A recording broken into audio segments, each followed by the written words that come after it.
అందరికీ శనార్థి. నేను మీ నర్సయ్య తాతను.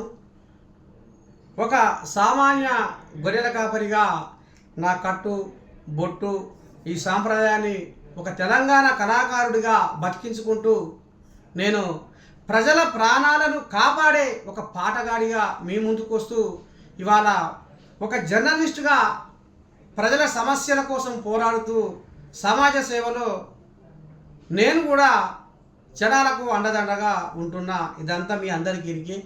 ఈ మధ్యకాలంలో బిగ్ బాస్ అగ్ని పరీక్ష దాకా పోయిన నన్ను ఒక పాటగాడిగా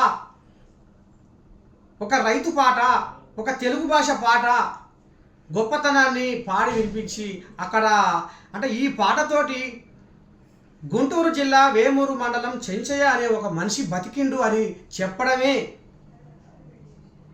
ఆ పాట రాసి ఆ ప్రాణాన్ని బతికించడమే నేను చేసిన పెద్ద పాపం అయింది. ఇంగ్లీషు చదివి తెలుగు మరచిపోకురా, తెలుగు తల్లి కీర్తి జగతికి చాటు చెప్పురా అని ఈ పాట పాడడమే నా తప్పయింది. అసలు ఈ పాట అలా టెలికాస్ట్ కాకుండా కూడా ఎడిటింగ్ చేసిర్రు. మరి ఎందుకు ఈ జడ్జీలు ఈ రకంగా నువ్వు బిగ్ బాస్ హౌస్లో ఒదుగుతావో లేదో అనే డౌట్ ఉంది అనేది వాళ్ళకు ఎందుకు అంటే నాకు ఏమైనా అవకాశం ఇచ్చి, నాకు టాస్క్లు ఇచ్చి, గేములు ఇచ్చి,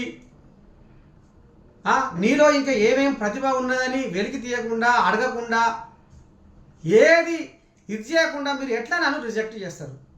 నిజంగానే మీకు ఇది ఇచ్చినాము అందుకనే నువ్వు ఇలా నిగ్గలేకపోతున్నావు అనేది ఒక కారణం ఉండాలి కదా. ఏ కారణం లేకుండా అకారణంగా నన్ను రిజెక్ట్ చేయడం అనేది అంటే ఒక తెలంగాణ కళాకారుడు, ఒక సామాన్య గొర్రెల కాపరి స్థాయి నుంచి వచ్చినోడు అంటే ఇక్కడ చులకనగా నన్ను చూసినట్టుగా ఇలా ఆత్మగౌరవం మీద దెబ్బ కొట్టే విధంగా వీళ్ళు చేసిరు అనేది ప్లాన్ ప్రకారంగా చేసిరు అనేది అర్థమవుతుంది.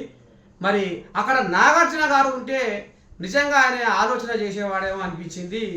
మరి ఇప్పటికైనా సబ్బండ వర్గాలు సమాజం అంతా అండదండగా ఉంటుందని మనస్ఫూర్తిగా మీ నర్సయ్య తాత కోరుకుంటుండు. శనార్థి.